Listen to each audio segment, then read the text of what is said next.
Good morning.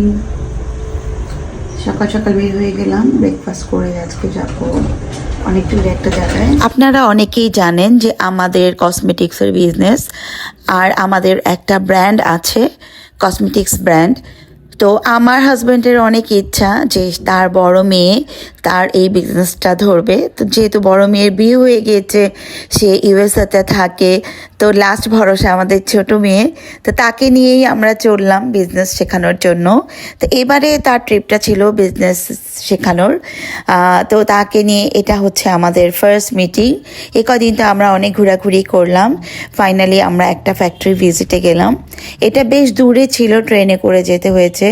আর এই ফ্যাক্টরির যে ডেকোরেশন আমার খুব পছন্দ, সবসময় গেলেই আমার ভালো লাগে। আর এই ফ্যাক্টরি থেকে আমরা এই মাস্কারাটা মেক করে থাকি। তো তারপরে এখানে আমরা কফি খেলাম, খাওয়ার পর আমরা আবার রওনা হয়ে গেলাম। আস্তে আস্তে আমাদের বিকাল হয়ে গেল।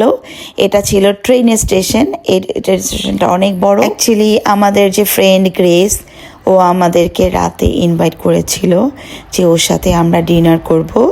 তো ওর যেহেতু অফিস চেঞ্জ করছে, তো অনেক কাজ ছিল ওর আজকে সারাদিন, যার জন্য ওর আসতে লেট হয়ে গিয়েছে। তো এখন এই যে আমরা এখানে চলে এসেছি। আপনারা সবসময় ব্লগে দেখেন যে আমরা গ্রেসের সাথে বিভিন্ন জায়গায় খাচ্ছি, বাট এটা ছিল ওর ফুল ফ্যামিলির সাথে, ওর ছেলে মেয়ে সাথে ওর হাজব্যান্ড। তো অনেক মজার মজার খাবার ছিল, খেলাম। এই ছিল আমার আজকের ব্লগ। সবাই ভালো থাকবে, নেক্সট ব্লগের জন্য অপেক্ষা করবেন।